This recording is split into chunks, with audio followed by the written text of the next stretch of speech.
considering our luck when it comes to bots, Boston, I am also very surprised that it worked, to be honest. Because I feel like every time we try and get any kind of bot set up, it feels like we always run into some kind of problem, whether it be it not working, which is, I think that's pretty much the only thing.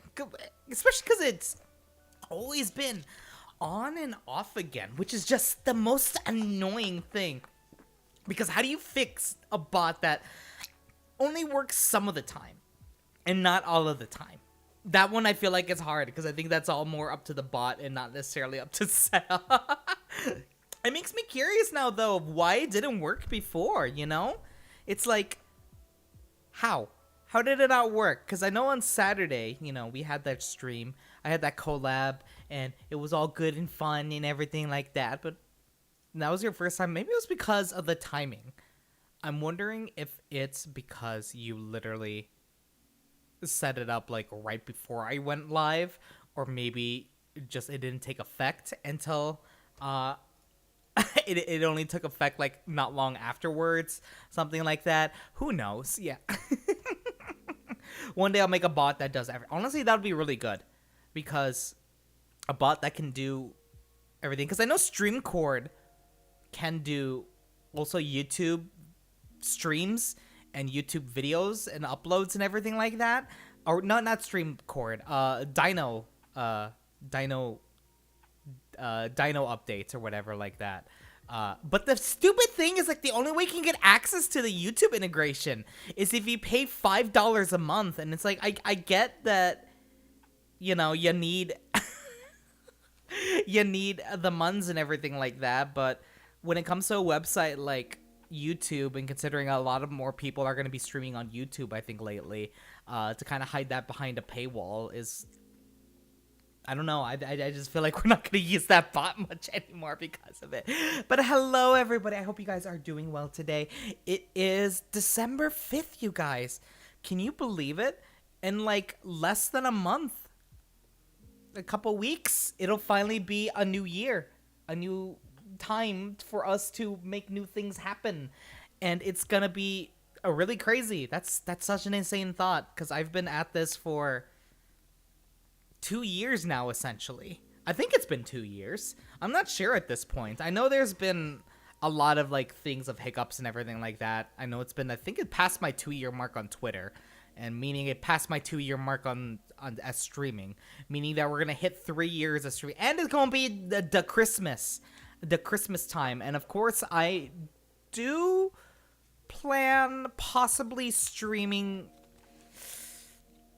See, it's hard because Christmas is, I'm looking at it, and Christmas is on a Sunday. Do I get Monday off or Friday off? I'm not sure, to be honest, but depending on how things go, I am planning on doing a Christmas stream, so we can all relax and open things up and all that kind of fun stuff. You know, it's Christmas, and you know, I like to spend the holidays with y'all and everything like that. So we'll see how things go with that. But little life updates for everything like that. Things are going still well for me so far. I'm very happy. I do have someone who you may be familiar with. You may have seen them around. Their name is Curb, but they have been helping me when it comes to doing videos that I can upload to YouTube. They're going to be uploading a couple clips, or I'm going to be sending them a couple clips for them to work on for YouTube Shorts, essentially, because I feel like that would be just a fun way, especially because I really don't want to try and learn the TikTok, because I am a boomer, and TikTok makes my brain hurt, and I'd rather not have to learn an entire new thing because of that. So we're gonna hopefully see how things go, and I am so excited. He already sent me for one of the videos that he's worked on for uploading for one of my favorite clips that we have. So I can't wait to upload it on there, and hopefully we can get some traction and maybe get some new people coming in. Because overall, you know, I always say that I don't mind, you know, our small little community and everything like that. But, I do want to grow. I do want to get out there and everything like that. And, got to put a little bit more effort in there when it comes to YouTube. It's a little bit harder to grow on here. And essentially, I'm starting over. Well, I guess no matter what platform I decide to use, I'm essentially starting over. But I am very excited. But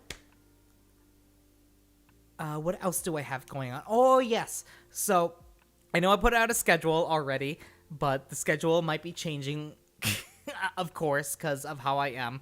Because there are some things that I wish to attend to IRL, mostly when it deals to cardboard, of course, because you guys know how much I love my cardboard and how much I love my trading cards and everything like that. So I will be attending some events for the new One Piece trading card game, believe it or not. The cards are a lot better than I thought they would be. And granted, it's an anime trading card game, meaning, of course, they have as the art some, clip, scenes from the anime and everything like that. But a lot of them are also like from the manga and exclusive arts and everything like that. And the card quality is actually nice. It's really funny that Bandai Namco has created like a teaching thing for as an app to teach you how to play the game, and it's better optimized and looks a lot nicer than the fucking Pokemon trading card game client, which is, it should say something about the Pokemon company, about like, Jesus Christ, put some fucking effort into it. You guys could have had the best performing thing out there when it comes to online trading cards to get people into buying more Pokemon cards, but they dropped the ball about it. So so I'll be going on Wednesdays probably to go play some trading cards. Hopefully eventually someday on Sundays I'll be able to participate in Pokemon cards, as well as I am slowly getting a deck together, which I am very excited about. I actually did have some cards come in.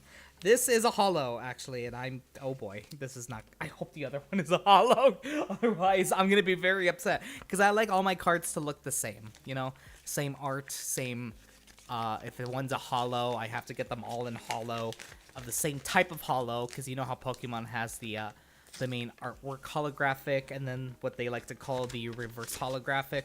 So hopefully, oh good, perfect, it's the same. So I just opened up because I got some cards in the mail today for my deck. So good, these are exactly the same that I can add onto my deck, so I'm excited for that. And of course, as things go, I plan on getting more content, a little bit more box opening stuff, so then I can just record box openings and then upload them, get cool little things so I can show prices and how much things are and everything like that. Maybe get some people on there. We'll see how things go. Also, I'm getting contacts soon, and I'm very excited about that because it means I can be able to track. I actually have contacts in right now. So hopefully that just means that we can get a little bit of better tracking when it comes to my eyes, because that's always thing that I always have trouble with, is when it comes to stuff like a wink, a wonk. Oh, there you go, a wonk. There you go. Blink blonk. But I think it's about that time for me to switch over screens, and then we'll get that fireplace ambiance and get started on Chapter 3 for Stardust by Neil Gaiman. I'm very excited because I very much enjoyed reading this book the last time we did it. I know I'm behind by like 2 weeks, I feel like. So we're going to go ahead and get started. I think probably what we'll do is we'll read 3 chapters every time. And then that'll probably be the stream, just so then we can have... Yeah, it's the one with the just out there sex scene. It was actually quite spicy too. It was very tasteful, like I really much enjoyed it. So let's go ahead, get on in here, and oops, I should have gotten this set up, but you know me, I am not the best when it comes to getting things all ready and everything like that. But we got our book. Boom boom. I need to get a chat on here sometime. at least like a chat scene, so I can have you guys out there in the corner. So if you guys are still chatting or anything like that, I'd be able to see it, and we can have some good stuff there, some good conversation. Anytime you guys want to comment on anything, that way it'll actually be tracked in the VOD. Hi, Tita. Hi, Moon. I don't know why immediately I just say Tita for you when you see. I think it's just when it's just literally it's just Moonsy. We need to figure out how to do chat. I do. I need to get a new chat for this scene or something like that for here. Especially because I plan on using the scene a lot more when it comes to just chatting, because I do want to change some things up when it comes to my my overlays and everything like that. I want it to be a little bit more homely, since I plan on doing a little bit more low energy streams lately. YouTube is iffy with capturing chat. It's always been iffy, yeah. I know, because I know Stream Elements is very good, because I've noticed there definitely is a lot more of a delay when it comes to YouTube compared to other sites, compared to other Twitch. So I have to get used to that, because I wish it was more real time, and I don't know if that's just it's probably just more on YouTube side more than anything. So let's get that fireplace going.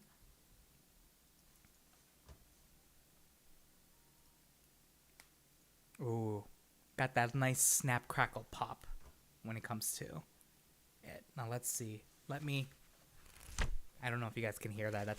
That's the book. Got that nice book ASMR. Gonna take a quick sippy sip. There we go. I got some like a peach mango juice. So we'll go ahead and we're gonna go get right in there. And Stardust by Neil Gaiman. Also, LMAO, it's chill. I named myself Tita Munzi for a reason. It doesn't feel as weird as when people call me mom or mommy and we ain't even close like that. I don't know why. Like, it's just like, oh, I call you Munzi all the time. But as soon as I see you on here, I was like, oh, Tita.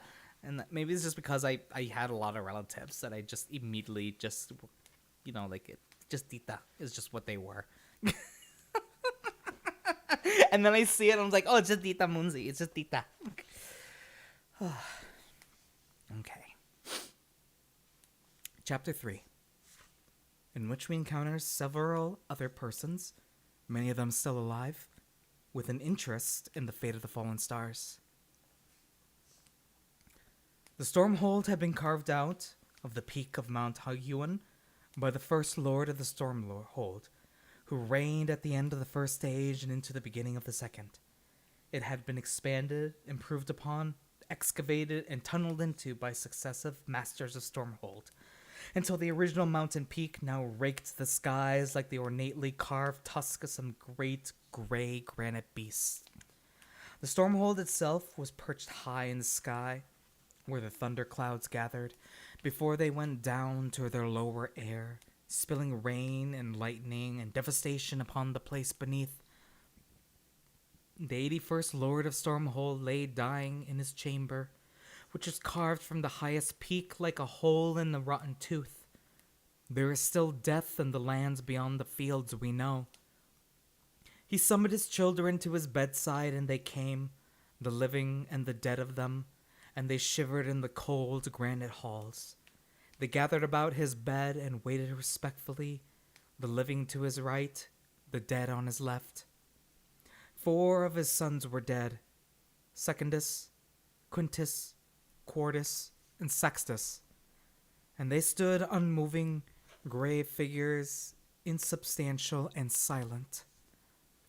3 of his sons remained alive, Primus, Tertus, and Septimus? I can't read. Some of these names are weird. Apologies ahead of time.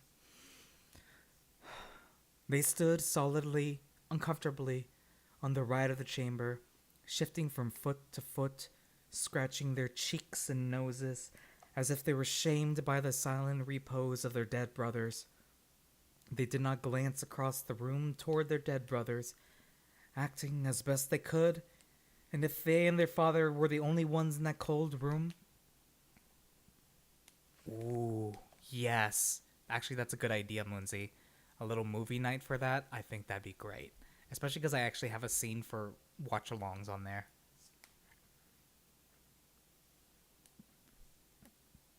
as if they and their father were the only ones in that cold room, where the windows were huge holes in the granite through which the cold winds blew. And whether this is because they could not see their dead brothers, or because having murdered them once one apiece, save Septimus, who had killed both Quintus and Sextus, poisoning their former with the dish of spiced eels and rejecting artifice for efficiency and gravity. Simply pushing Sextus off a precipice one night as they were admiring a lightning storm far below. They chose to ignore them, scared of guilt or revelation or ghosts. Their father did not know. Privately, the 81st Lord had hoped by the time his end came upon him, 6 of the 7 young lords at Stormhold would be dead, and but one still alive. That one would be the 82nd Lord of Stormhold and Master of the High Crags. It was, after all, how he had attained his own title several hundred years before. But the youth of today were a pasty lot, with none of the get up and go, none of the vigor and vim that he remembered from days when he was young. Somebody was saying something. He forced himself to concentrate. "Father," repeated Primus, in his deep booming of a voice, "we are all here. What would you do with us?" The old man stared at him. With a ghastly wheezing, he pulled a breath of the thin, chill air into his lungs, and then said, in high, cold tones like the granite itself, "I am dying. Soon my time will be done, and you will take my remains deep into the mountain.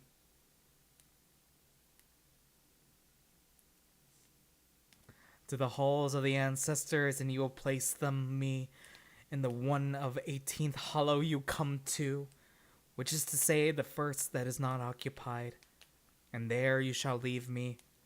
If you do not do this thing, you will each be cursed, and the tower of the Stormhold shall tumble and fall." Curb, did you accidentally use my thing? For those that are wondering, there are a few people that I trust that have access, like as an editor, basically, so that they can upload videos as they work on them. And looks like someone accidentally, one of them accidentally was logged in. Good job. I'm proud of you.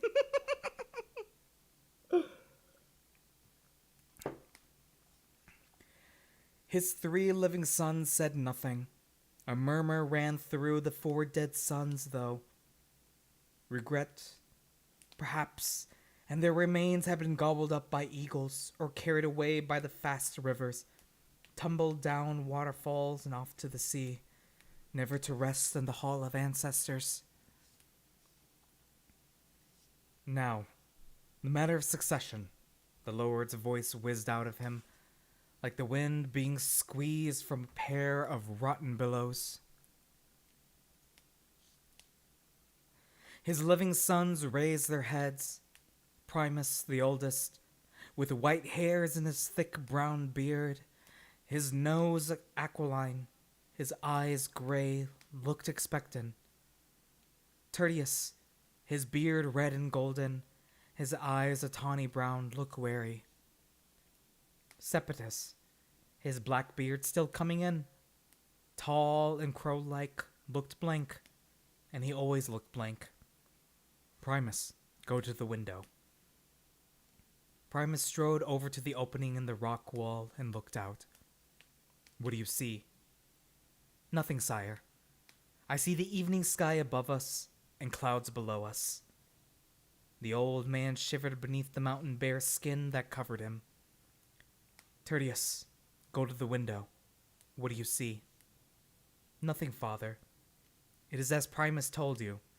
The evening sky hangs above us, the color of a bruise, and clouds carpet the world beneath us, all gray and writhing. The old man's eyes twisted in his face like the mad eyes of a bird of prey. Septimus, you, window. Septimus strode to the window and stood beside, although not close to, his 2 elder brothers. And you, what do you see? He looked out of the opening. The wind was bitter on his face, and it made his eyes sting and tear. One star glimmered, faintly, in the indigo heavens. I see a star, father. Ah, wheezed the 81st Lord. Bring me to the window. His 4 dead sons looked at him sadly, as his 3 living sons carried him to the window. The old man stood, or almost stood, leaning heavily on the broad shoulders of his children, staring into the leaden sky. His fingers, swollen knuckles and twig-like, fumbled with the topaz that hung on a heavy silver chain about his neck. The chain parted like a cobweb in the old man's grip. He held the topaz out in his fist. The broken ends of silver chain dangled. The dead lords of the Stormhold whispered amongst themselves in the voices of the dead, which sound like snow falling. The topaz was the power of the Stormhold. Who wore it would be the Stormhold's master, as long as he was of the blood of the Stormhold. To which of the surviving sons would the 81st Lord give the stone? The living sons said nothing, but looked, respectively, expectant, wary, and blank. But it was the deceptive blankness, the blankness of a rock face that one only realizes cannot be climbed when one is halfway up. There is no longer any way down. The old man pulled free of his sons and stood straight and tall then.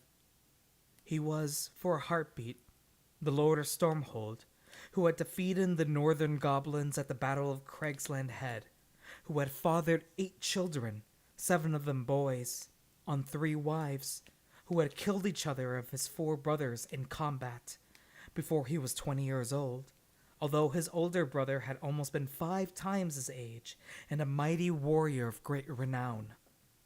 It was this man who held up the topaz and said 4 words in the long dead tongue, words which hung on like the air, like the strokes of a huge bronze gong. Then he threw the stone in the air. The living brothers caught their breath as the stone arched over the clouds. It reached what they were certain must be the zenith of its curve. And then, defying all reasons, it continued to rise into the air.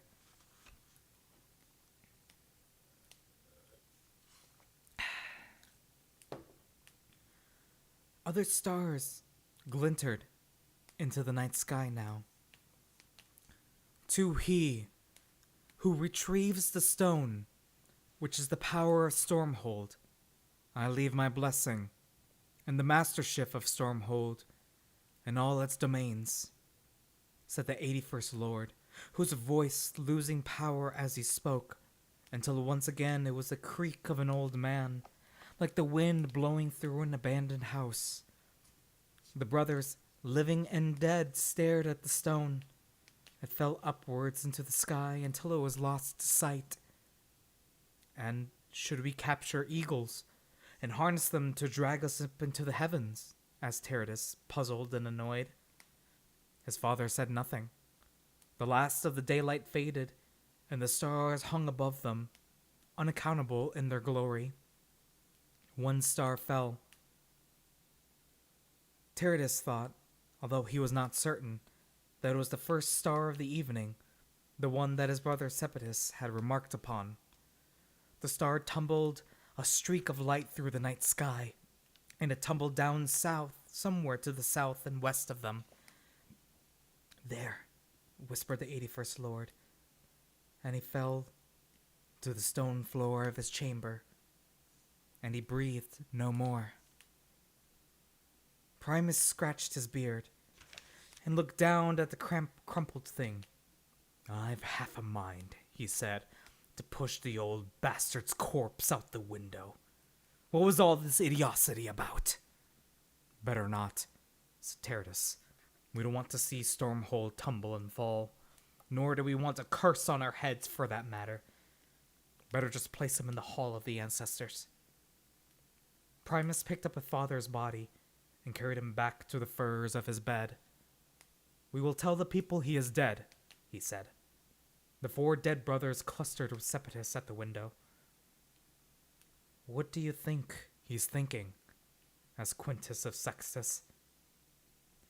He's wondering where the stone fell and how to reach it first, said Sextus, remembering his fall down the rocks and into eternity. I damned well hope so, said the late 81st Master of Stormhold to his 4 dead sons. But his 3 sons who were not dead heard nothing at all. A question like, how big is Fairy? Does not admit of a simple answer. Fairy, after all, is not one land, one principality or dominion. Maps of Fairy are unreliable and may not be depended upon. We talk of the kings and queens of Fairy as we would speak of the kings and queens of England. But Fairy is bigger than England, and is bigger than the world, for since the dawn of time, each land that has been forced off the map by explorers and the brave going out and proving it wasn't there had taken refuge in Fairy, so it is now, by the time that we come to write of it, a most huge place indeed, containing every matter of landscape and terrain. Here, truly, there be dragons, and also griffins, wyverns, hippogriffs, basilisks, and hydras. There are all manner of more familiar animals as well. Cats affectionate and aloof, dogs noble and cowardly, wolves and foxes, eagles and bears. In the middle of a wood, so thick and so deep it was very nearly a forest, was a small house, built of thatch and wood and daubed gray clay, which had a most foreboding aspect. A small yellow bird in a cage sat on its perch outside the home. It did not sing, but sat, mournfully silent, its feathers ruffled and wan. There was a door to the cottage, from which the once painted was peeling away. Inside the cottage consisted of one room, undivided. Smoked meats and sausages hung from the rafters along the whizzed crocodile carcasses. A peat fire burned smokily in the large fireplace against one wall, and the smoke trickled out the chimney far above. There was 3 blankets upon 3 raised beds, one large and old, the other 2 little more than truckle beds. There was cooking implements and a large wooden cage, currently empty, in another corner. There were windows too filthy to see through, and over everything was a thick layer of oily dust. The only thing in the house that was clean was a mirror of black glass, as high as a tall man, as wide as a church door, which rested against one wall. The house belonged to 3 aged women. They took it in turns to sleep in the big bed, to make the supper, to set snares in the woods for small animals, to draw water up from the deep well behind the house. The 3 women spoke little. There were 3 other women in the little house. They were slim and dark and amused. The hall they inhabited was many times the size of the cottage. The floor was of onyx, and the pillars were obsidian. There was a courtyard beyond them, open to the sky, and stars hung in the night sky above. A fountain played in the courtyard, the water rolling and falling from a statue of a mermaid in ecstasy, her mouth wide open. Clean black water gushed from her mouth into the pool below, shimmering and shaking the stars. The 3 women and their halls were in the black mirror. The 3 women were of Lilum, the witch queen, all alone in the woods. The 3 women in the mirror were also the Lilum, but whether they were the successors to the old woman, or their shadow selves, or whether only the peasant cottage in the woods was real, or if somewhere the Lilum lived in a black hall, with a fountain in the shape of a mermaid playing in the courtyard of stars. None knew for certain, and none but the Lilum could say. On this day, one crone came from the woods carrying its throat a splash of red. She placed it in the dusty chopping board and took a sharp knife. She cut it around the arms and legs and neck. Then, with one filthy hand, she pulled the skin off the creature, as if pulling a child from its pajamas, and she dropped the naked thing onto the wooden chopping block. "Entrails?" she asked, in a quavering voice. The smallest, oldest, most tangle-headed of the women, rocking back and forth in a rocking chair, said, "Might as well." The old woman picked up the stoat by the head and sliced it from neck to groin, its innards tumbling out onto the cutting board, red and purple and plum-colored, intestines and vital organs like wet jewels on the dusty wood. The woman screeched, "Come quick! Come quick!" Then she pushed gently at the stoat guts with her knife and screeched once more. The crone in the rocking chair pulled herself to her feet. In the mirror, a dark woman stretched and rose from her divan. The last old woman, returning from the outhouse, scurried as fast as she could from the woods. "What?" she said. "What is it?" In the mirror, a third young woman rejoined the other two. Her breasts were small and high, and her eyes were dark. "Look," gestured the first old woman, pointing with her knife. Their eyes were the colorless gray of extreme age, and they squinted at the organs on the slab.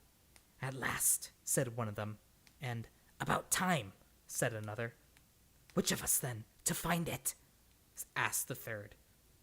The three women closed their eyes, and the three old hands stabbed into the stoat guts on the board. An old hand opened. "I've a kidney." "I've his liver." The third hand opened. It belonged to the oldest of the Lilum. "I've his heart," she said triumphantly. "How will you travel?" "In our old chariot, drawn by what I find at the crossroads." "You'll be needing some years." The oldest one nodded.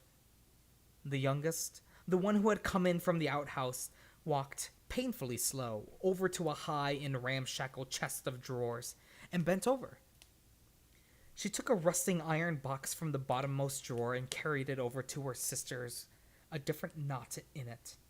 Each of the women unknotted her own piece of string. Then the one who had carried the box opened the lid.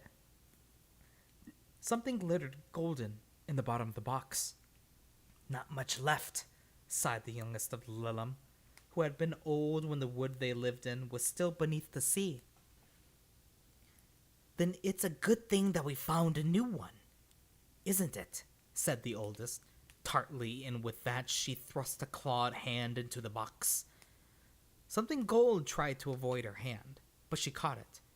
Wiggling and glimmering, opened her mouth and popped it inside. In the mirror, three women stared out.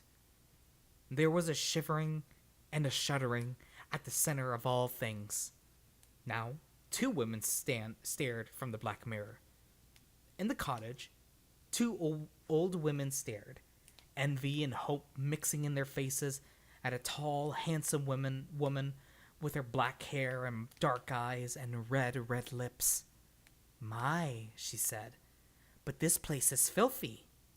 She strode to the bed.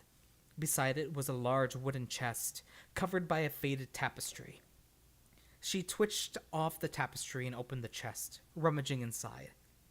"Here we go," she said, holding up a scarlet kirtle. She tossed it onto the bed and pulled off the rags and tatters she had worn as an old woman. Her two sisters stared across at her naked body hungrily.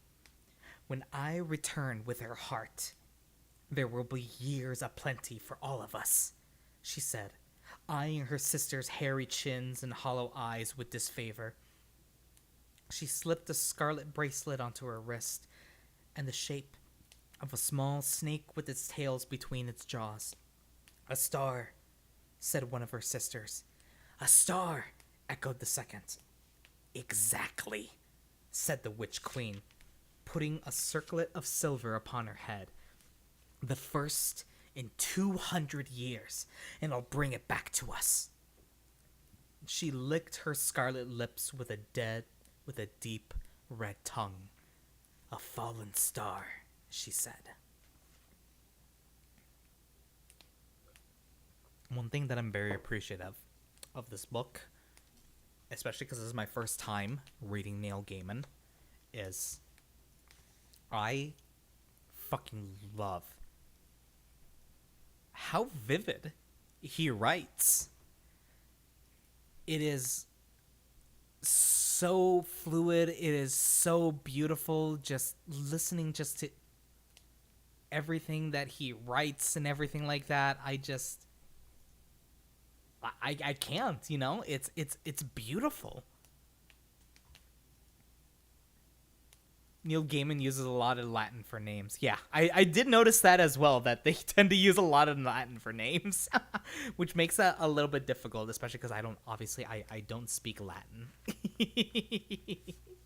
But it is very sweet. I just love how flowy it is when he comes to describing things.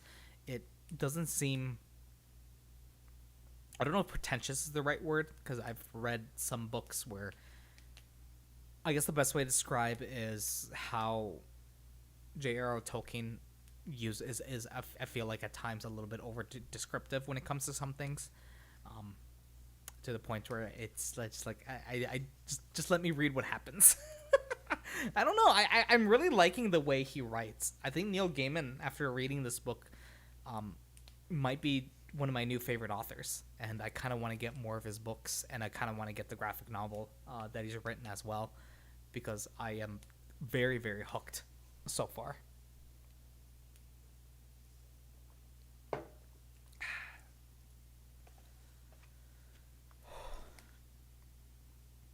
It was a night in the glade by the pool, and the sky was bespattered with stars beyond counting. Fireflies glittered in the leaves of the elm trees, and in the ferns and in the hazel rushes, flickering on and off like the lights of a strange and distant city. An otter splashed in the brook that fed the pool. A family of stoats wove and wound their way to the water to drink. A field mouse found a fallen hazelnut and began to bite into the hard shell of the nut with its sharp, ever-growing front teeth. Not because it was hungry, but because it was a prince under the enchantment, who could not regain his outer form until he chewed the nut of wisdom.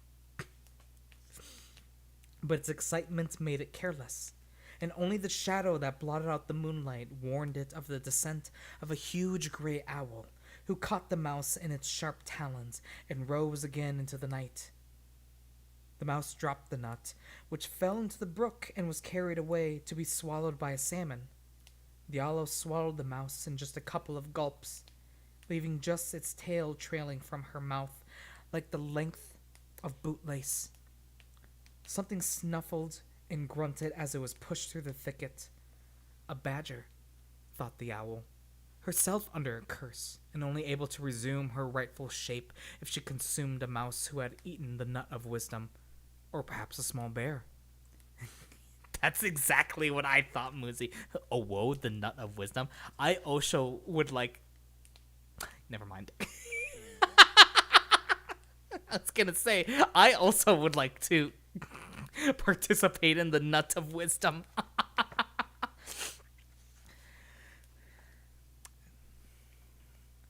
Leaves rustled, water riled, and then the glade became filled with light shining down from above. A pure white light which grew brighter and brighter. The owl sat it reflected in the pool, a blazing, glaring thing of pure light, so bright that she took to the wing and flew to another part of the forest. The wild things looked about them in terror. Moonsy, you know me. You know me pretty well, I think. I think you know me. I think we know each other very well. You know, we're close, I think. Are you surprised? Can you imagine if I finally got some wisdom?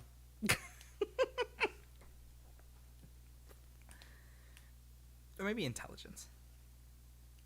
First, the light in the sky was no bigger than the moon. Then it seemed larger, infinitely larger. And the whole grove trembled and quivered, and every creature held its breath, and the fireflies glowed brighter than they had ever glowed in their lives. Each one convinced that this at last was love, but to no avail. And then there was a cracking sound, sharp as a shot, and the light that had filled the grove was gone, or almost gone. There was a dim glow pulsing from the middle of the hazel thicket, as if a tiny cloud of stars were glimmering there.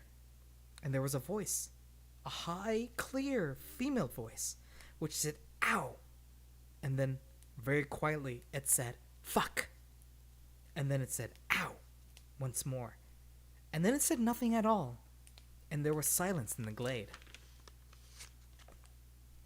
She said, "Fuck."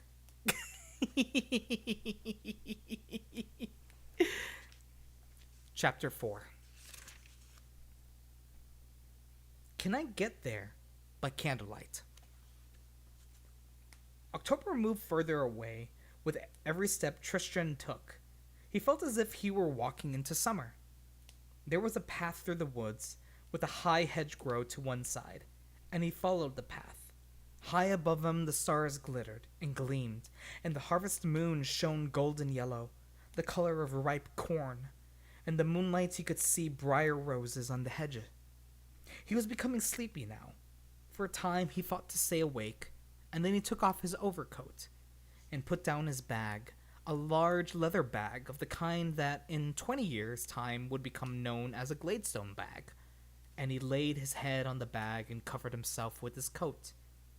He stared up at the stars, and it seemed to him that they were dancers, stately and gracefully performing a dance almost infinite in its complexity.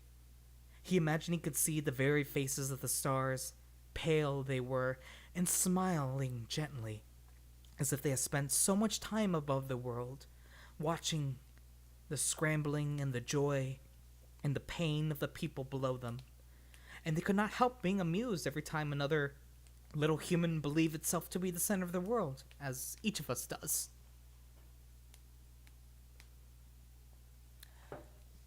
Then it came to Tristan that he was dreaming, and he walked into his bedroom, which was also the schoolroom of the village of Wall. And Mrs. Cherry tapped the blackboard and bade them all to be silent. And Tristan looked down at his slate to see what the lesson would be about, but he could not read what he had written there. Then Mrs. Cherry, who resembled his mother so much that Tristan found himself astonished he had never before realized that they were the same person, called upon Tristan to tell the class the dates of all the kings and queens of England. "Excuse me," said a small and hairy voice in his ear, "but would you mind dreaming a bit quieter? Your dream is spilling over into my dreams, and if there's one thing I've never been doing with, it's dates.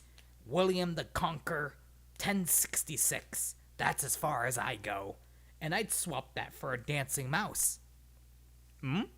Said Tristan. "Keep it down," said the voice, "if you don't mind." "Sorry," said Tristan. And his dreams after that were the dark. That's a horrifying thought. Could you imagine dreaming so loud that you'd spill into other people's dreams? A lot of my dreams don't really make any sense. At least from the ones that I do remember. Or at least remember briefly before I end up forgetting them again.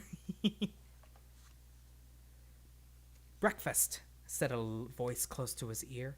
"It's mushrooms fried in butter with wild garlic." Tristan opened his eyes. Daylight shone through the briar rose hedge, dappling the green grass in gold and green. Something smelled like heaven. "Poor fare," said the voice. "Country fare, it is. Nothing like the gentry we're used to, but the likes of me treasures a fine mushroom." Tristan blinked and reached into the tin bowl and took out a large mushroom between finger and thumb. It was hot. He took a careful bite, felt the juices flood his mouth. Oh, whoa, it was the finest thing he had ever eaten after he had chewed and swallowed it. He said so.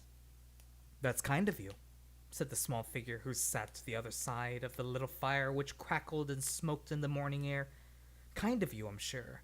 But you know, and I know, that it's just fried field mushrooms, and never a patch on nothing proper. Is there any more? Asked Tristram, realizing just how hungry he was. Sometimes a little food can do that to you. Ah, now. That's manners for you, said the little figure, who wore a large floppy hat and a large floppy overcoat. Is there more? He says, as if it was poached quail eggs, and smoked gazelles, and truffles, and not just a mushroom, what tastes more or less like something that's been dead for a week and a cat wouldn't touch? Manners. I really, truly would like another mushroom, said Tristram, if it's not too much trouble.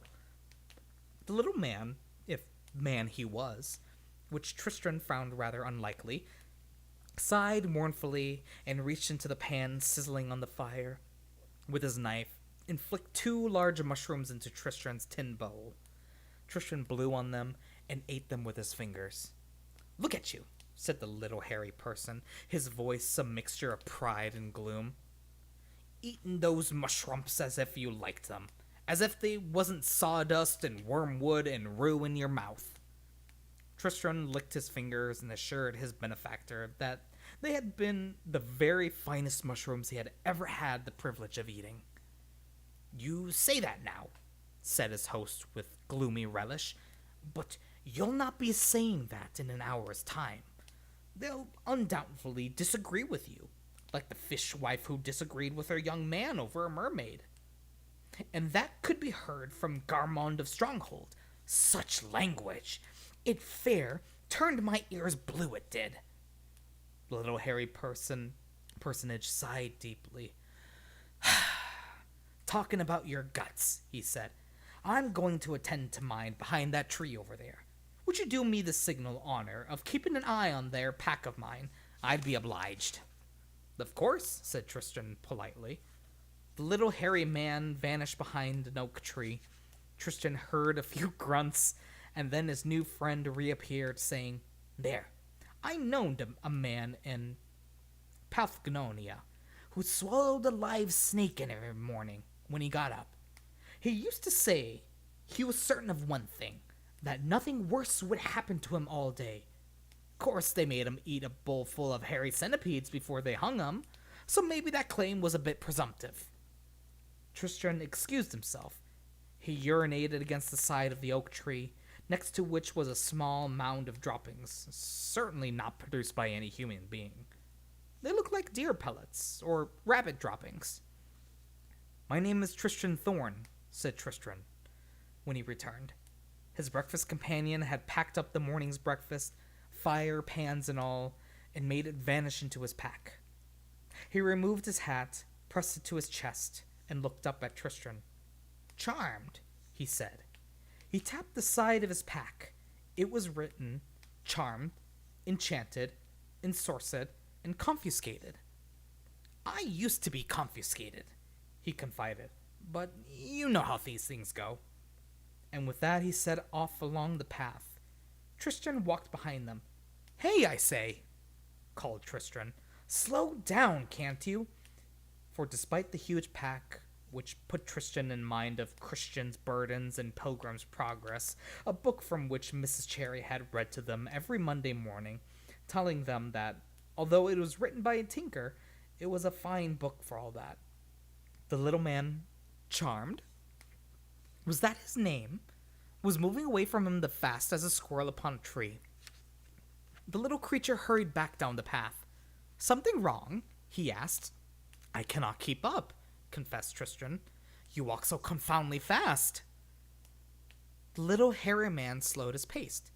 Beg your pudding, he said, as Tristram stumbled after him. Being on me own so much, I gets used to setting me own pace. They walked side by side in the golden green light of the sun, through the newly opened leaves. It was a quality of light Tristram had observed, unique to springtime. He wondered if they had left summer as far behind as October. He wondered if they had left the summer as far behind as October. From time to time, Tristan would remark on the flash of color in a tree or bush, and the little hairy man would say something like, Kingfisher, Mr. Halcorn they used to call him, pretty bird, or purple hummingbird, drinks nectar from flowers, hovers, or redcap. They'll keep their distance, but don't you go scrutinizing them or looking for trouble, 'cause you'll find it with those buggers. They sat beside a brook to eat their lunch. Tristan produced a cottage loaf, the ripe red apples, and a round of cheese, hard, tart, and crumbly, that his mother had given them. And although the little man eyed them both suspiciously, he wolfed them down and licked the crumbs of bread and cheese from his fingers, and munched noisily on the apple. Then he filled a kettle from the brook and boiled it up for tea. "S'pose you tell me what you're about," said the little hairy man as they sat on the ground and drank their tea. Tristram thought for a moment, and then he said, "I come from the village of Wall, where there lives a young lady named Victoria Forrester, who is without peer among women, and it is to her, and to her alone, that I have given my heart. Her face is usual complement of bits?" asked the little creature. "Eyes, nose, teeth, all the usual?" "Of course." "Well then, you can skip that stuff," said the little hairy man. "We'll take it as said. So what damn fool silly thing has this young lady got you a-doing of?" Tristram put down his wooden cup of tea and stood up, offended. "What?" he asked in what he was certain were lofty and scornful tones. "Would possibly make you imagine that my lady love would have sent me on some foolish errand?" The little man stared up at him with eyes like beads of jet. "Because that's the only reason a lad like you would be stupid enough to cross the border into Fairy. The only ones who ever come here from your lands are the minstrels, and the lovers, and the mad. You don't look much like a minstrel, and you're, pardon me saying so, lad, but it's true, ordinary as cheese crumbs. So it's love, if you ask me." "Because," announced Tristram, "every lover is in his heart a madman, and in his head a minstrel." "Really?" said the little man, doubtfully. "I'd never notice. So there's some young lady. Has she sent you here to seek your fortune? That used to be very popular. You'd get young fellers wandering all about, looking for the hoard of gold that some poor wyvern or ogre had taken absolute centuries to accumulate. No, not my fortune. It was more of a promise I made to the lady I mentioned. We were talking, and I was promising her things, and we saw this falling star, and I'd promised to bring it to her, and it fell." He waved an arm toward a mountain range somewhere in the general direction of the sunrise. "Over there." The little hairy man scratched his chin. Or his muzzle. It might as well have been a muzzle. "You know what I would do?" "No," said Tristan, hope rising within him. "What?" The little man wiped his nose. "I'd tell her to go shove her face in a pig pen, and go out and find another one who'll kiss you without asking for the earth. You're bound to find one. You can hardly throw half a brick back into the lands you come from without hitting one." "There are no other girls," said Tristram confidently. The little man sniffed. And they packed up their things and walked on together. "Did you mean it?" said the little man. "About the fallen star?" "Yes," said Tristram. "Well, I'd not mention it if I were you," said the little man. "There's those as would be unhealthily interested in such information. Better keep mum, but never lie. So what should I say?" "Well," he said, "for example, if they ask where you've come from, you could say, 'behind me,' and if you ask where you're going, you'd say, 'in front of me.'" "I see," said Tristram. The path they were walking became harder to discern. A cold breeze ruffled Tristram's hair as he shivered. The path led them into a gray wood of thin, pale birch. "Do you think it will be far?" asked Tristan. To the star. How many miles to Babylon? Said the little man rhetorically.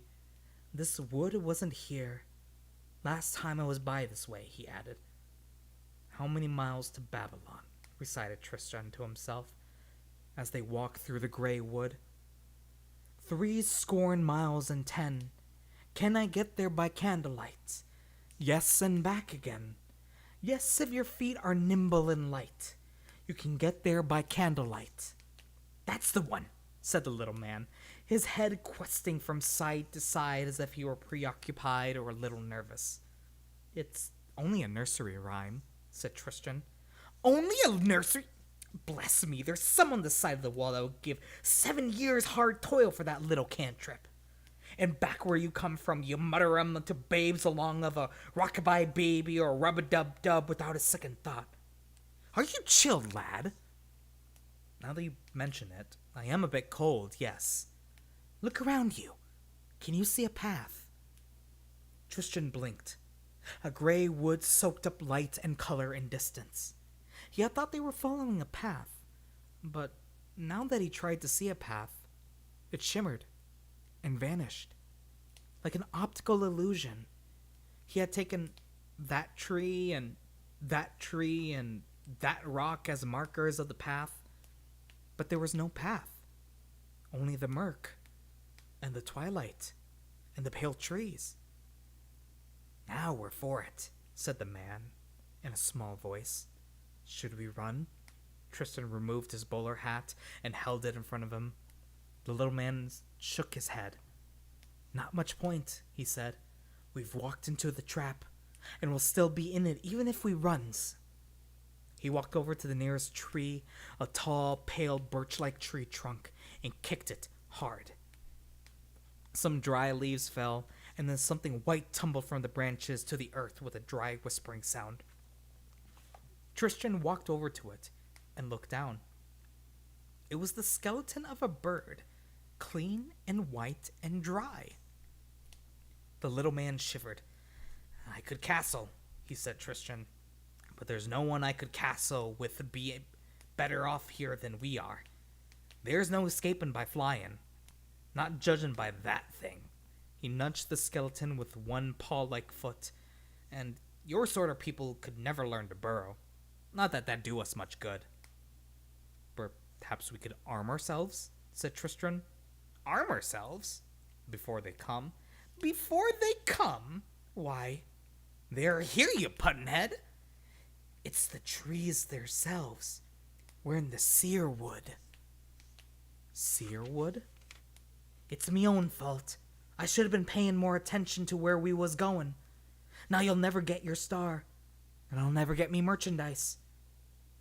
One day some other poor bugger lost in the woods will find our skeletons picked clean and whistles, and that'll be that.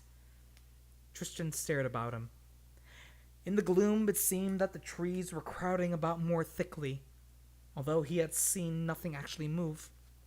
He wondered if the little man were being foolish or imagining things. Something stung his left hand. He slapped at it, expecting to see an insect. He looked down to see a pale yellow leaf. It fell to the ground with a rustle. On the back of his hand, a veining of a red, wet blood welled up. The wood whispered about them. Is there anything we can do? Tristan asked. Nothing I can think of. If only we knew where the true path was. Even a seer wood can destroy the true path. Just hide it from us. Lure us off it. The little man shrugged and sighed. Tristan reached his hand up and rubbed his forehead. I do know where the path is, he said. He pointed. It's down that way. The little man's bead black eyes glittered. Are you sure? Yes, sir. Through the copse and a little way to the right, that's where the path is. How do you know? Asked the man. I know, replied Tristan. Right, come on. And the little man took his burden and ran, slowly enough that Tristan and his leather bag swinging and banging against his leg, his heart pounding, his breath coming in gasps, was able to keep up. "No, not that way. Over to the left," shouted Tristan. Branches and thorns ripped and tore at his clothes. They ran on in silence. The trees seemed to have arranged themselves into a wall. Leaves fell around them in flurries, stinging and smarting when they touched Tristan's skin, cutting and slicing at his clothes. He clambered up the hill, swiping at the leaves with his free hand, swatting at the twigs and branches with his bag. The silence was broken by something wailing. It was the little hairy man. He had stopped dead where he stood, and, his head thrown back, he had begun to howl at the sky. "Buck up," said Tristan. "We're nearly there." He grasped the little hairy man's free hand with his own larger hand and pulled him forward. And then they were standing on the true path, a swath of green sward running through the gray wood. "Are we safe here?" asked Tristan, panting and looking about apprehensively. "We're safe, as long as we stay on the path," said the little hairy man, and he put down his burden, sat down on the grass of the path, and stared at the trees about them. The pale trees shook, although no wind blew, and it seemed to Tristan that they shook in anger. His Beganian had begun to shudder, his hairy fingers raking and stroking the green grass. Then he looked up at Tristan. "I don't suppose you have such a thing as a bottle of something spirituous upon you." Excuse me.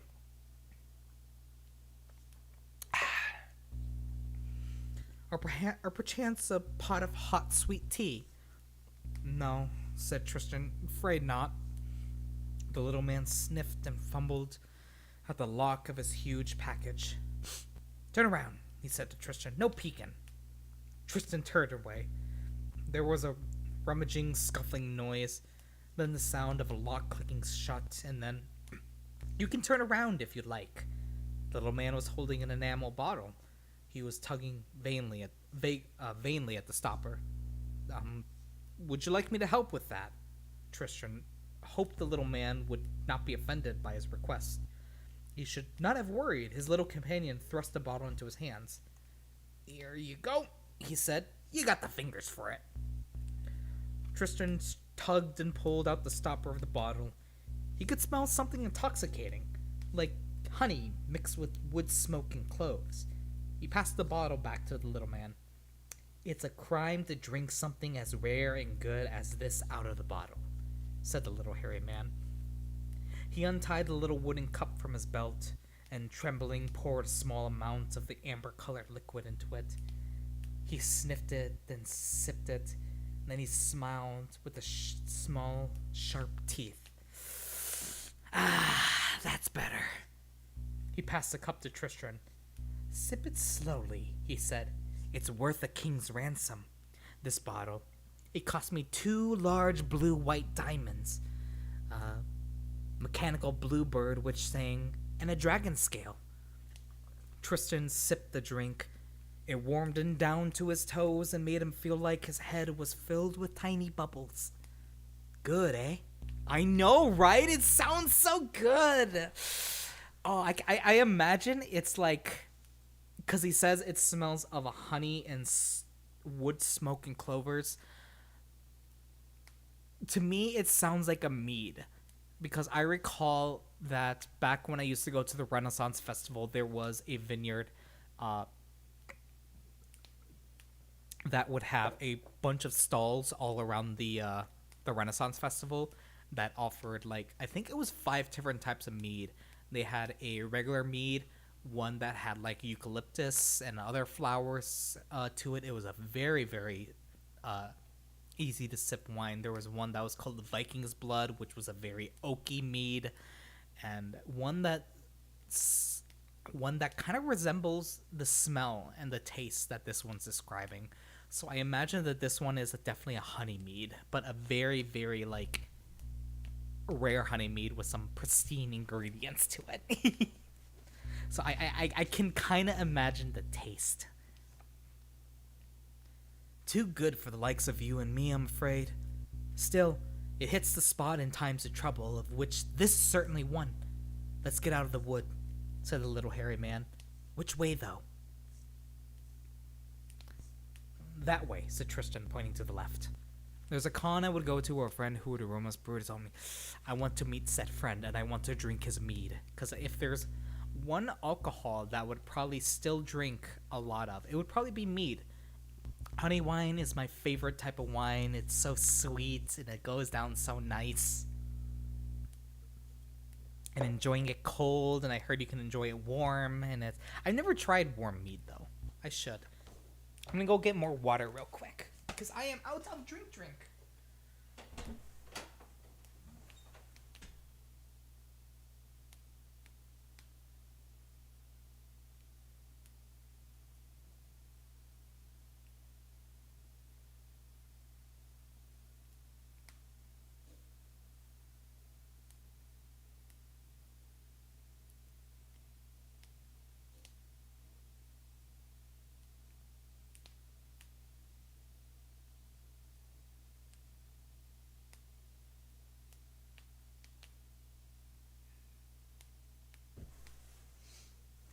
Okay. Ooh, what kind of mead is it, by the way? Is it like a specialty type of mead that he makes, or is it just mead in general? Let's see, where was I?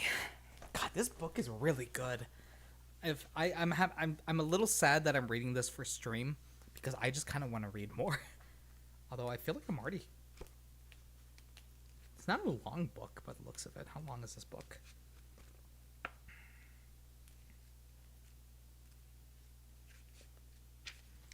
Okay, so it's only 248 pages, and we're almost like 100 pages in. So we're almost halfway through the book already. Holy shit.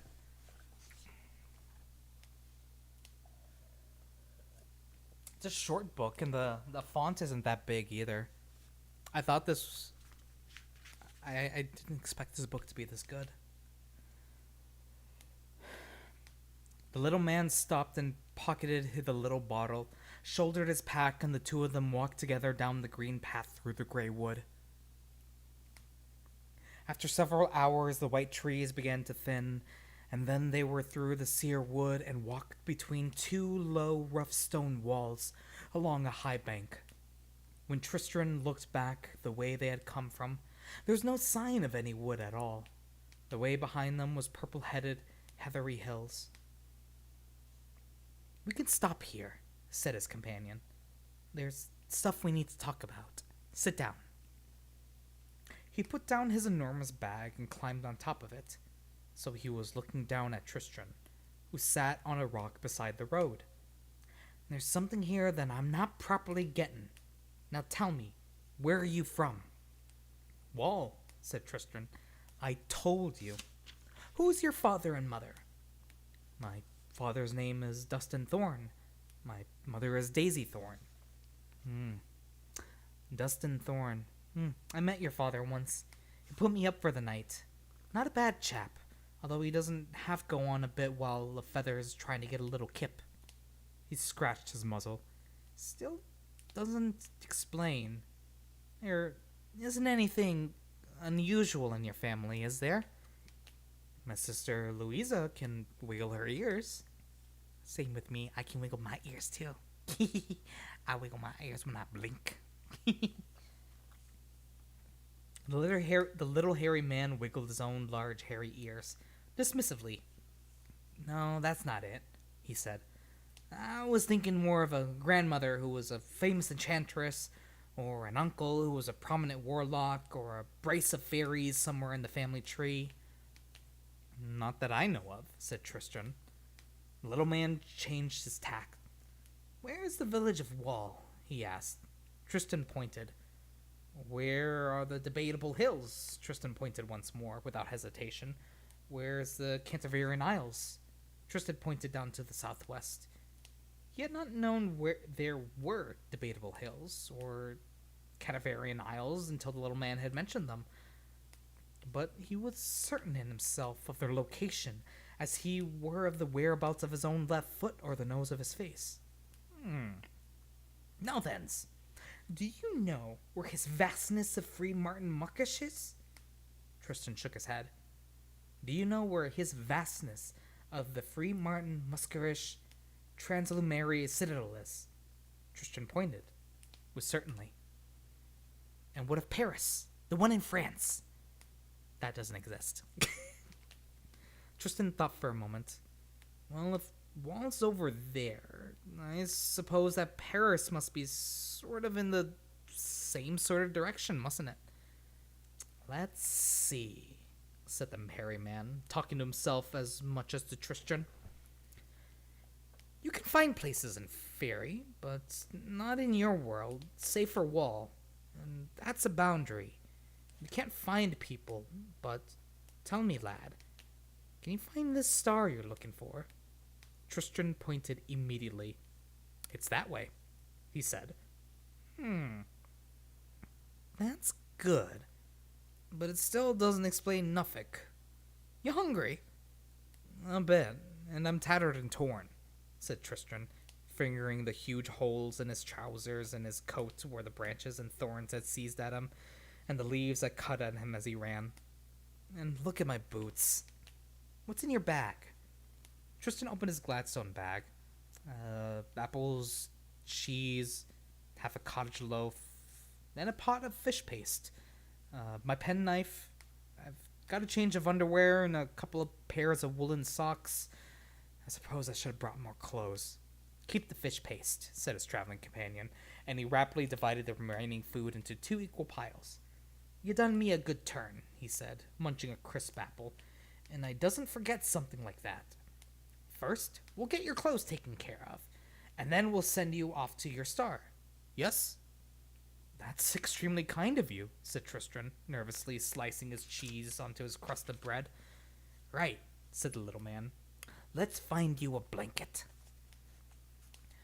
At dawn, 3 lords of Stormhold rode down the craggy mountain road in a coach pulled by 6 black horses. The horses were bobbing black plumes. The coach was fresh painted in the black, and each of the lords of Stormhold was dressed in mourning. In the case of Primus, this took the shape of a long black monkish robe. Terdus was dressed in the sober costume. God damn, I can't read apparently.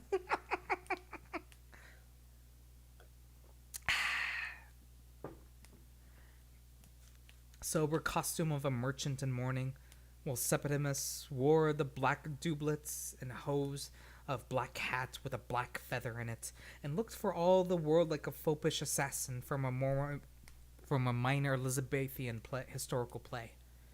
The lords of Stormhold eyed each other, one cautious, one wary, one blank. They said nothing. Had alliances been possible, Terdus might have sided with Primus against Septimus, but there were no alliances that could be made. The carriage clattered and shook. Once it stopped for each of the 3 lords to relieve themselves, then it clattered on down the hilly road. Together the 3 lords of Stormhold had placed their father's remains in the Hall of Ancestors. Their dead brothers had watched them from the doors of the hall, but had said nothing. Toward the evening, the coachman called out, "Not away!" and he reined his team outside a tumble-down inn, built against what resembled the ruins of a giant's cottage.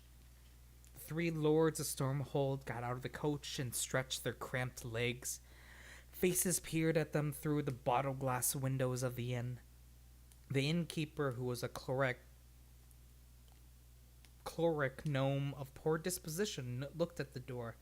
"We'll need beds aired and a pot of mutton stew on the fire," he called. "How many beds to be aired?" asked Letita, the chambermaid from the stairwell. 3, said the gnome. "I'll wager they have their coachmen sleep with the horses." 3 indeed, whispered Tilly, the pot girl, to Lacey, the ostler, when anyone could see a full 7 of those fine gentlemen standing in the road. But when the lords of Stormhold entered, there were but 3 of them, and they announced that their coachman would sleep in the stables.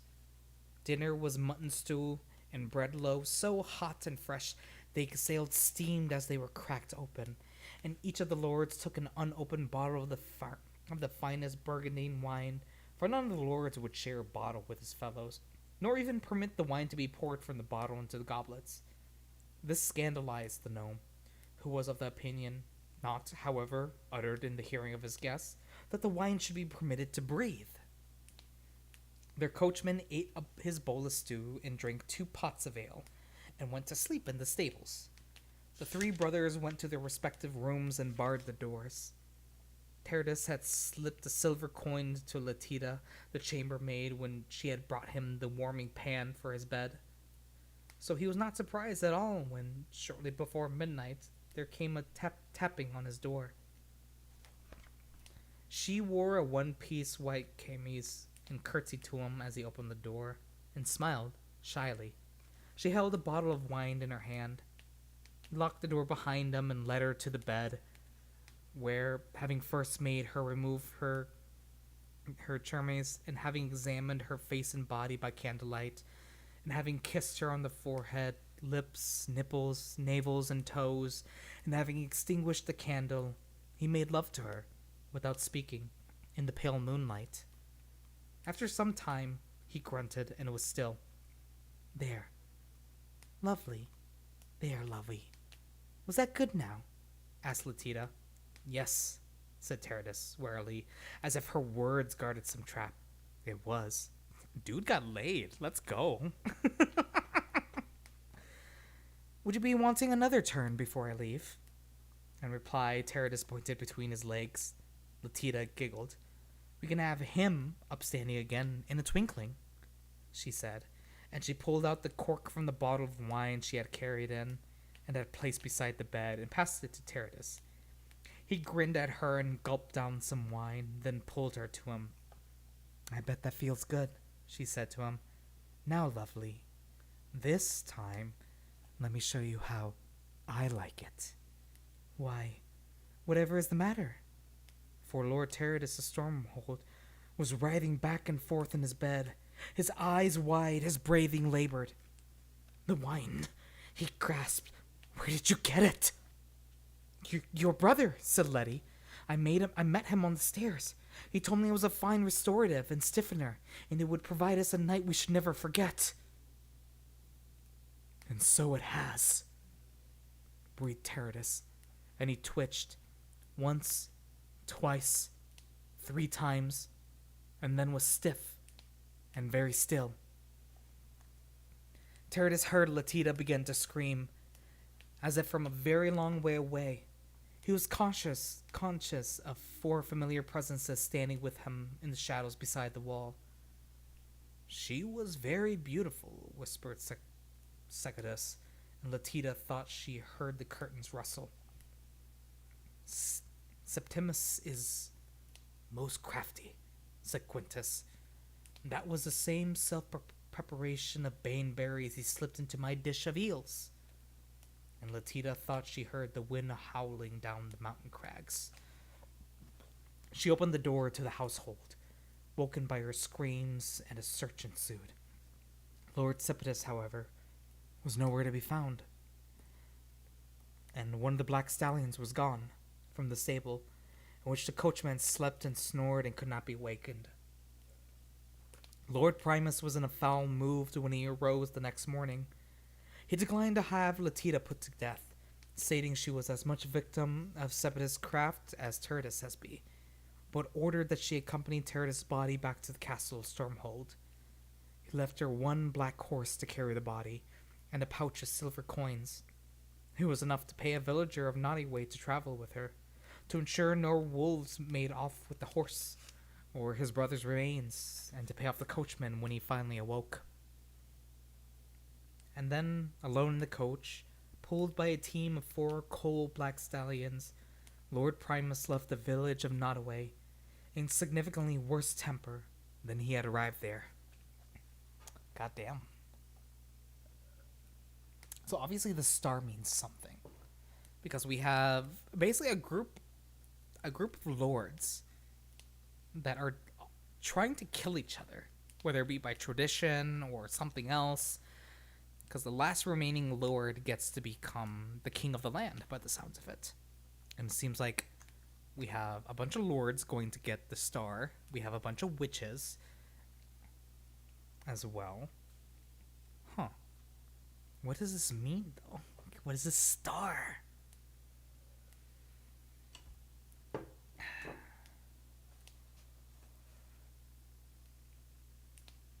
Oh, God. Excuse me. Ooh. Oh my gosh, this is a much longer chapter. I just got curious to see. I think we might just finish off this last chapter and just get to 5. Let's see how long 5 is. 5 appears to be pretty long as well, actually. Brevis arrived at the crossroads, tugging at a rope. The rope was attached to a bearded, horned, evil-eyed billy goat which Brevis was taking to market to sell. That morning, Brevis's mother had placed a single radish upon the table in front of him, and had said, "Brevis, son, this radish was all I was able to pull from the ground today.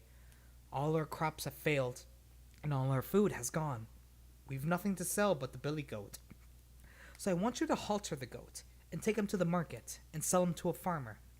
And with the coins you get for the goat, and you'll take nothing less than a florin, mark you, buy a hen, and buy corn and turnips, and perhaps we shall not starve."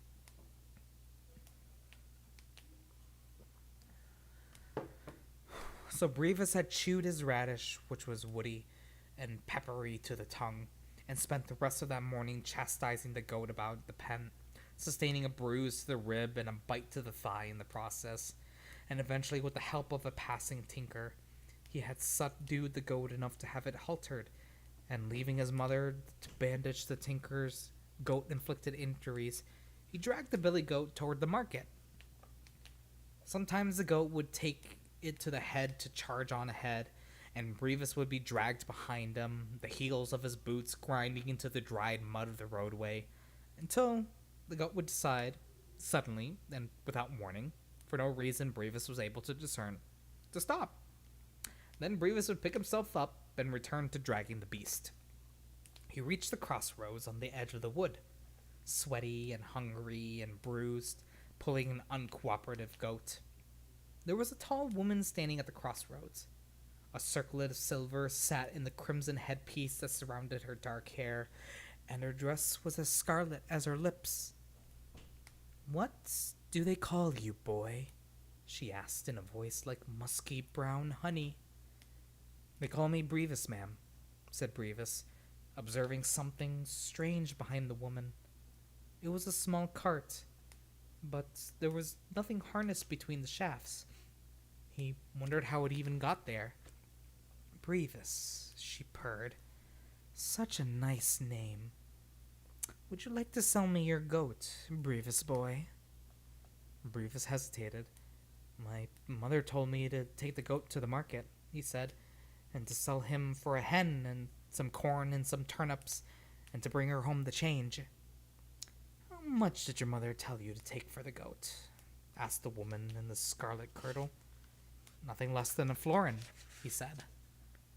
She smiled and held up one hand.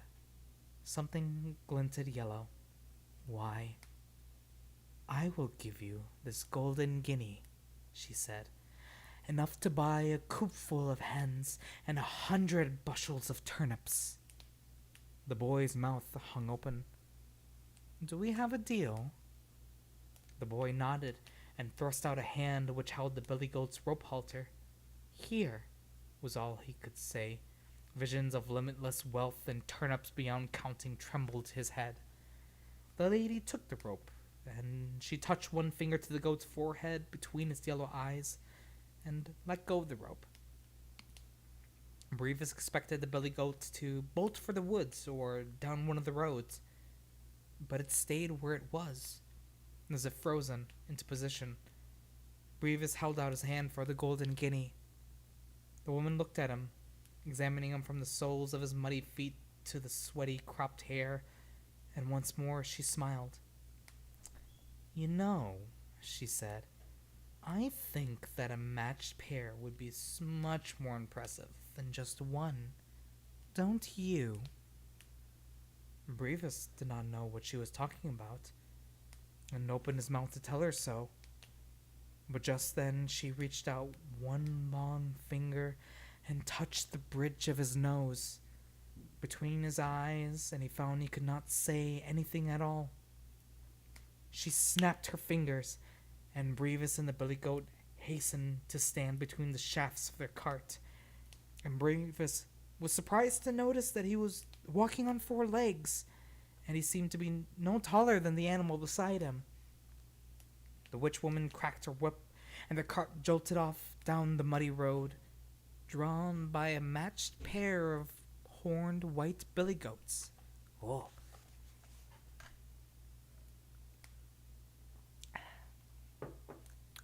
Some water as well.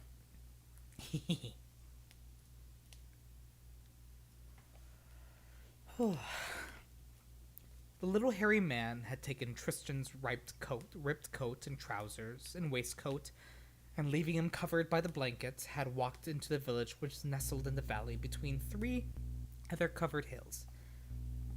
Oh, excuse me. I had chili for dinner tonight, and I'm getting a little burpy. Apologies if I've been getting a little burpy.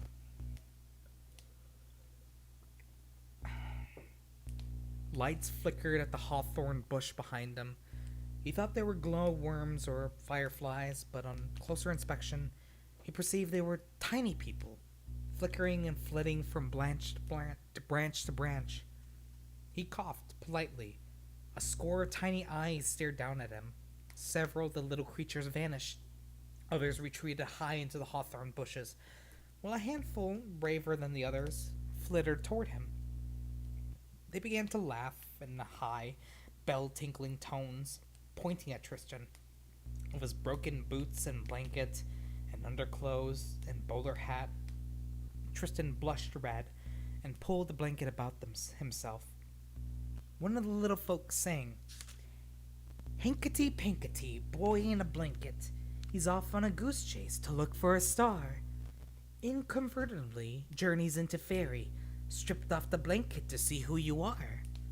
And another one sang, Tristan Thorn, does not know why he was born, and a foolish oath has sworn, trews and coat and shirt a-torn, so he sits here all forlorn, soon to face his true lover's scorn, Wistron, Bistron, Tristan Thorn. "Be off with you, silly things," said Tristan, his face burning, and having nothing else to hand, he threw his bowler hat at them. Thus it was that when the little hairy man arrived back from the village of revelry, although why it was called no man alive could say, for it was gloomy, somber place, and had been for time out of mind, he found Tristan sitting glumly beside a hawthorn bush wrapped in a blanket and bewailing the loss of his hat. "They say cruel things about my true love," said Tristan. "Miss Victoria Forrester, how dare they?" "The little folks dare anything," said his friend. "And they talk a lot of nonsense, but they talks an awful lot of sense as well. You listen to 'em at your peril, and you ignore 'em at your peril too. They said I was soon to face my true love's scorn. Did they indeed?" The little hairy man was laying a variety of clothes out upon the grass. Even in the moonlight, Tristan could see that the clothes he was laying out bore no manner of resemblance to the clothes that Tristan had removed earlier in the day. In the village of Wall, men wore brown and gray and black, and even the reddest neckerchief worn by the ruddiest of farmers will soon fade by the sun and the rain to a more mannerly color. Tristan looked at the crimson, canary, and russet cloth, at clothes which looked more like the costumes of traveling players, or the contents of his cousin Joanne's Charles chest, and said, "My clothes?" "These are your clothes now," said the little hairy man proudly. "I traded 'em. This stuff's better quality, see? It won't rip and tear as easy, and it's neither tattered nor torn. Won't rip and tear as easy, and it's neither tattered nor torn. And withal, you'll not stick out as much as a stranger. This is what people wear hereabouts, you see." Tristan contemplated making the rest of his crest wrapped in a blanket, like a savage from one of his school books. Then, with a sigh, he took off his boots and let the blanket fall to the ground. And with the little hairy man as his guide, No, laddie, that goes over there. Mercy, what do they teach you nowadays?" He was soon dressed in a fine new clothes. The new boots fit him better than the old ones ever had. They certainly were fine new clothes. Well, clothes do not, as the saying would sometimes have it, make the man, and fine feathers do not make the bird. Sometimes they can add a certain spice to a recipe. And Tristan Thorn in Crimson and Canary was not the same man that Tristan Thorn in his overcoat and Sunday suit had been. There was a swagger to his steps, a jauntiness to his movements. That had not been there before. His chin went up instead of down, and there was a glint in the eyes that he had not possessed when he had worn his bowler hat. By the time they had eaten the meal, the little hairy man had brought back with him revelry, which consisted of smoked trout, a bowl of fresh shelled peas, several small raisin cakes, and a bottle of small beer. Tristan felt quite at home with his new garb.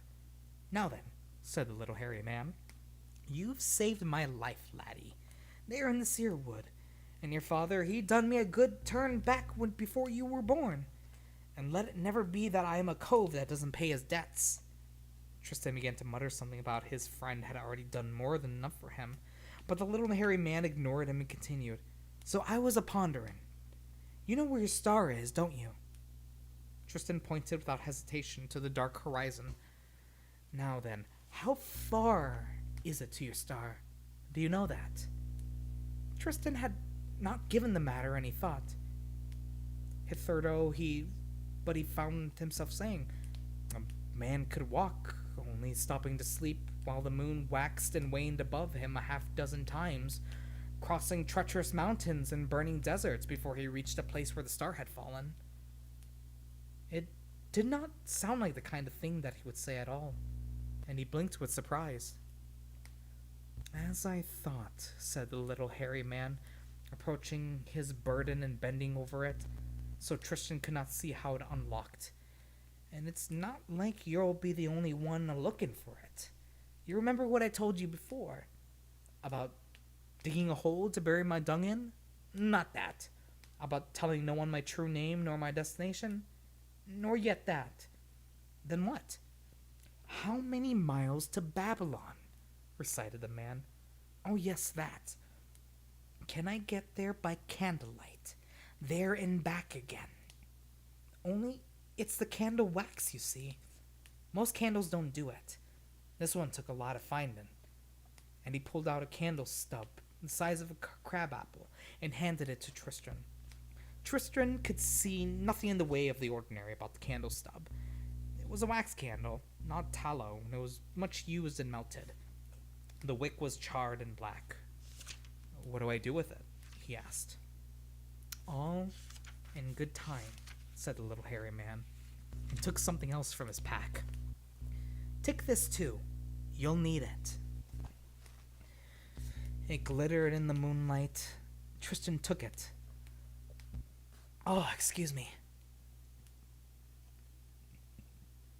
Took it, the little man's gift. Seemed to be a thin silver chain with a loop at each end. It was cold and slippery to the touch.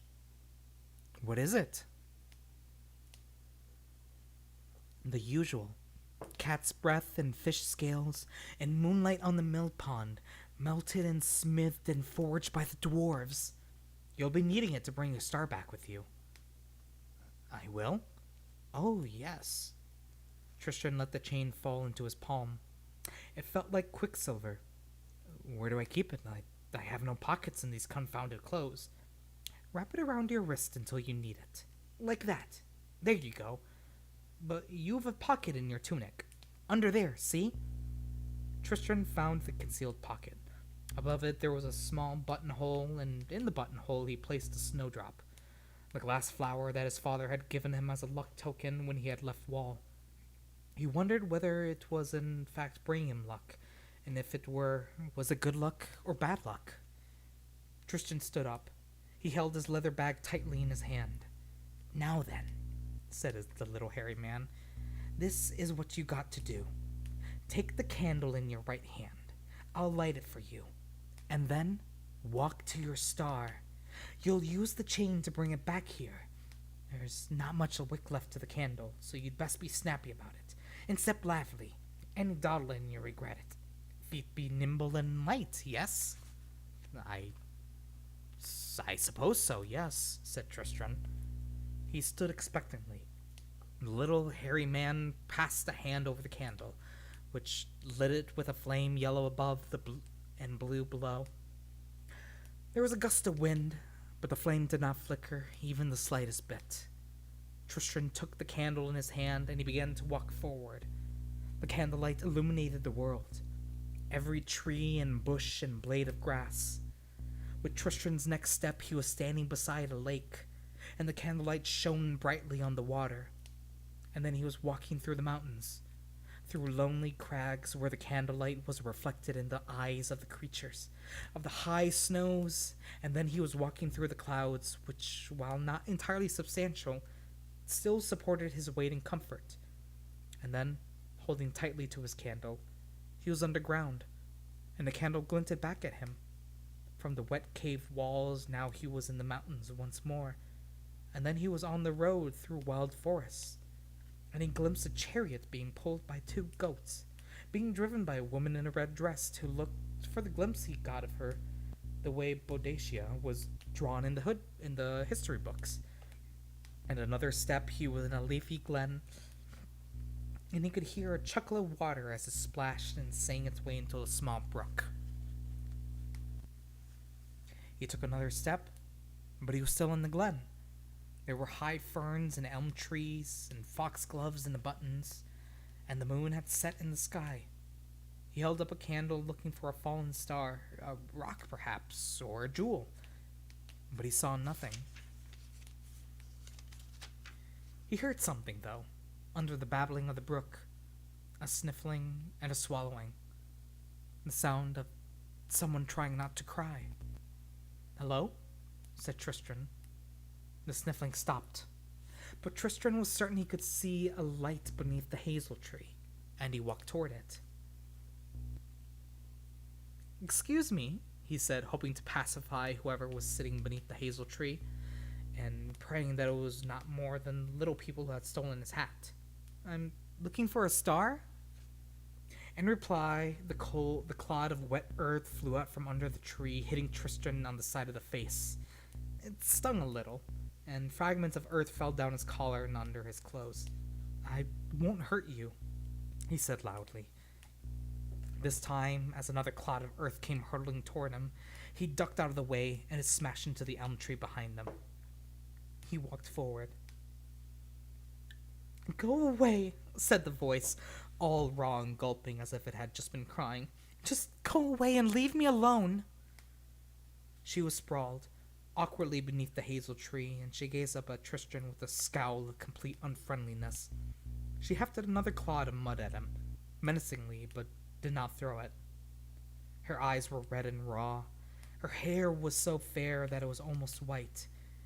Her dress was of a blue silk which shimmered in the candlelight. She glittered as she sat there. "Please, do not throw any more mud at me," pleaded Tristram. "Look, I didn't mean to disturb you. It's just there's a star fallen somewhere around here, and I've got to get it back before the candle burns out." "I broke my leg," said the young lady. "I'm sorry, of course," said Tristram, "but the star—" "I broke my leg," she told him sadly, "when I fell." And with that she heaved a lump of mud at him.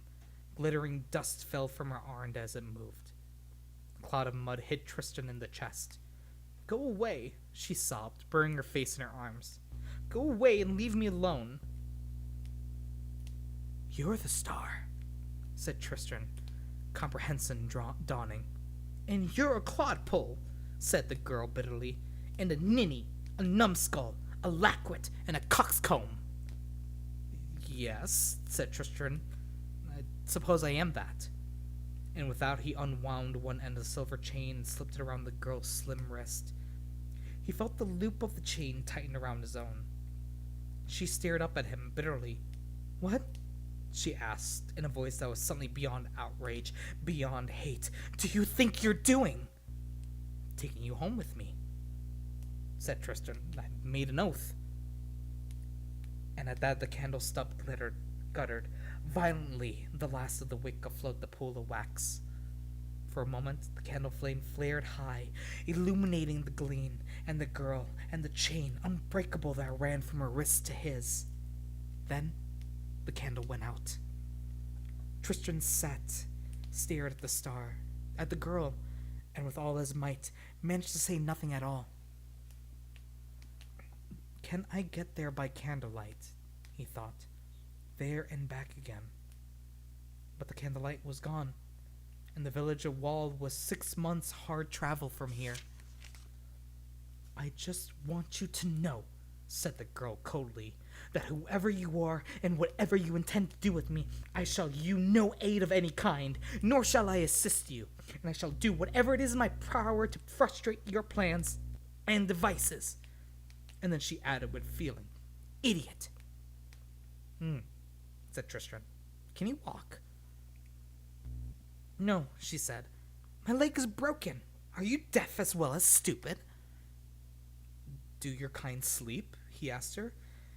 Of course, but not at night. At night we shine.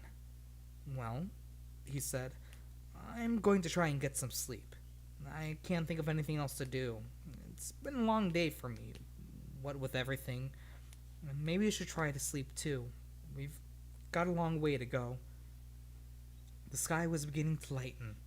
Tristan put his head on his leather bag in the glen and did his best to ignore the insults and imprecations that came his way from the girl and the blue dress at the end of the chain.